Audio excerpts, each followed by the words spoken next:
नमस्कार, मैं अनुराग बनवाड़ा। आज हम बात करेंगे बिल्किस बानो के केस की। बिल्किस बानो यह नाम एक बार फिर चर्चाओं में है।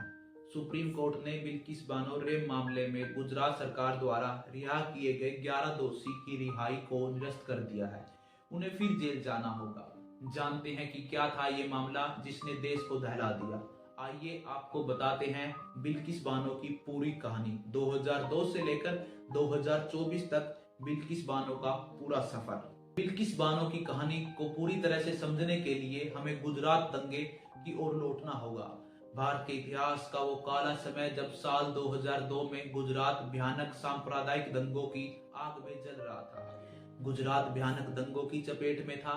घरों में आग, लूटपाट, कत्लेआम और महिलाओं के साथ सामूहिक बलात्कार की घटनाओं को अंजाम दिया जा रहा था। बिल्किस बानो गुजरात के दाहोद जिले के रंदीकपुर गांव की रहने वाली है। गुजरात में शुरू हुए दंगों के समय बिल्किस अपने पूरे परिवार के साथ गांव में मौजूद थी। अपने गांव में ही दंगों की भयानक स्थिति को देखते हुए बिल्किस ने गांव से भागने का फैसला किया। बिल्किस बानो की जिंदगी का सबसे बुरा दिन 3 मार्च 2002। बिल्किस बानो परिवार के साथ छप्परवाड़ गांव पहुंची और दंगाइयों को देख परिवार के साथ जान बचाने के लिए खेतों में छिप गई। इस घटना को लेकर दायर की गई चार्जशीट में बताया गया है कि लगभग 30 से 40 लोगों ने हथियारों के साथ खेत में छिपी बिल्किस बानो और उसके परिवार पर हमला कर दिया। दायर की गई चार्जशीट के मुताबिक दंगाइयों की भीड़ ने बिल्किस समेत 4 अन्य महिलाओं के साथ बलात्कार किया, जिसमें बिल्किस की मां भी शामिल थी। दंगाइयों ने 17 में से 7 का दर्दनाक तरीके से कत्ल कर दिया। मारे गए सभी लोग बिल्किस के परिवार के ही थे। मारे गए लोगों में बिल्किस बानो की एक बेटी भी थी। फिर बिल्किस बानो एक होमगार्ड की मदद से इस मामले की शिकायत दर्ज करवाने के लिए लिमखेड़ा थाने पहुंच गई। शिकायत दर्ज कर ली गई। बिल्किस बानो को गोधरा रिलीफ कैंप पहुंचा दिया गया। उनकी मेडिकल जांच करवाई गई। फिर जब बिल्किस बानो का मामला राष्ट्रीय मानव अधिकार आयोग पहुंचा, तब सुप्रीम कोर्ट ने इस मामले में सीबीआई जांच का आदेश सुनाया। सरकारी तंत्र अपराधियों को बचाता रहा। इस मामले में देश के सुप्रीम कोर्ट ने सख्ती दिखाई।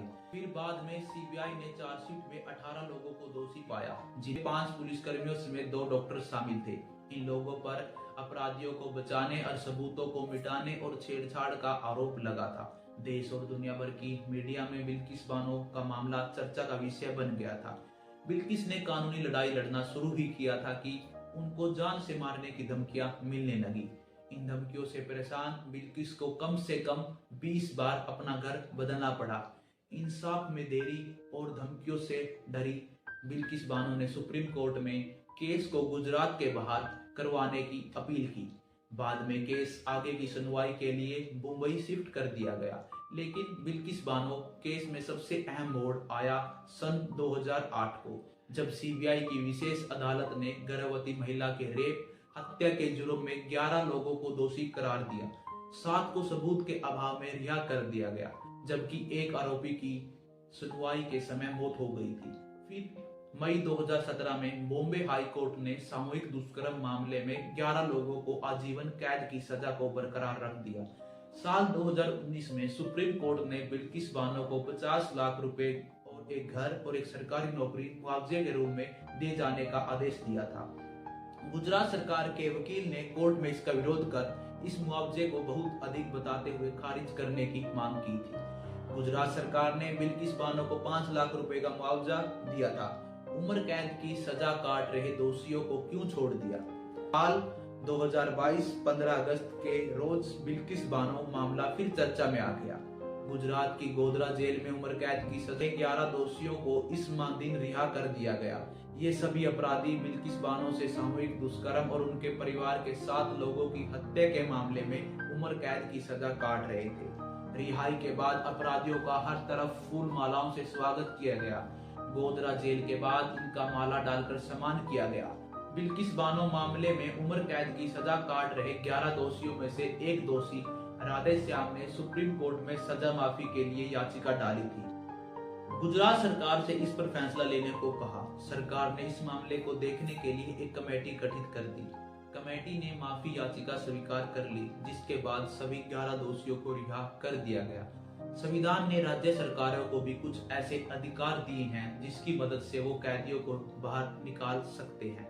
राज्य सरकार के पास भी दंड प्रक्रिया संहिता CRPC की धारा 432 के तहत उनकी सजा माफ करने का अधिकार है। संविधान के अनुच्छेद 72 और 161 में राष्ट्रपति कोर्ट से सजा पाए हुए दोषियों की सजा को कम करने और माफ करने और निलंबित करने की शक्तियां हैं।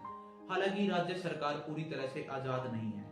CRPC की धारा 433A में सरकार की कुछ शक्तियों पर पाबंदी भी लगी है, जैसे फांसी या उम्र कैद की सजा काट रहे दोषियों को तब तक रिहा नहीं किया जा सकता जब तक उसने कम से कम 14 साल की कैद की सजा नहीं काट ली हो।